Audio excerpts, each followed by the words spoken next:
This week, School for Writers book recommendation comes out of my Read, Romance, and Repeat romance book subscription that I got through the Rift Bodice, which I love because they send me diverse, really well-written romance, 2 books every month, and I devour them. And now I don't even have to go to the store anymore up in Culver City, drive all the way to LA. Nope. Now romance comes right directly to me. If you're not familiar yet with the Rift Bodice, they're one of my favorite independent bookstores, and they're set in Culver City up in near LA, and they are a romance dedicated bookstore. So they're here to help celebrate romance. And y'all know my feelings on romance novels.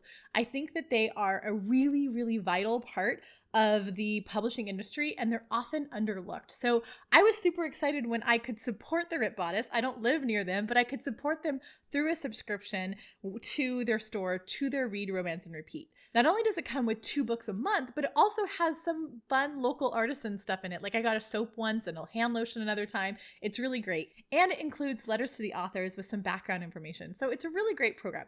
They are not paying me for this. This is not an advertisement. That's just how much I love being a part of this romance book club. I've gotten about 6 books from them so far, and this one, though, has been my favorite, and it is The X-Tuck by Rachel Lynn Solomon. Now, I recognize that I'm a little biased because I don't know if you all know this, but I interned for a bit in the legal department at Oregon Public Broadcasting while I was in Oregon going to law school. Even before then, I had a soft spot for public radio, but I have a major soft spot for public radio after having worked there.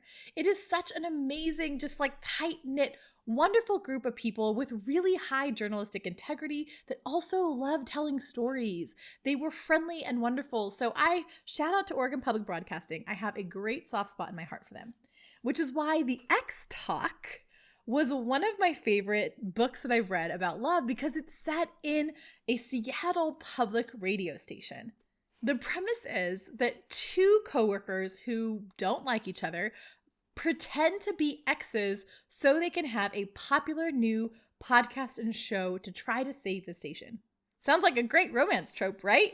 I loved it. The writing was witty and fun. It dealt with grief in really beautiful ways. It dealt with loneliness in really beautiful ways. It dealt with that hard period in your mid-20s when you really want to be grown up, but you're not quite grown up yet. It dealt with all those wonderful romance tropes of like enemies becoming lovers kind of stuff that I love. And it just had some really beautiful, powerful moments about women's liberation in business, about podcasting. If you're a podcast fan, hello, listening to my podcast, podcasting. It was overall really fun and hilarious and also relatable at the same time. I just loved it. And not just because it's set in public radio, but also because it's a really well-written book. Once again, it's The X-Tuck by Rachel Lynn Solomon. And if you want to support your local independent bookstore when you buy it, go to the link in our bio to bookshop.org, and that's an affiliate link. So not only can you go through Bookshop and support a local independent bookstore, but we get a percentage of the sales too. So you support your local independent bookstore, you support Rachel Lynn Solomon by grabbing this book, and you support us and the School for Writers podcast. So go support independent bookstores, use the link in our bio, the Bookshop link, and grab yourself a copy of The X-Tuck by Rachel Lynn Solomon.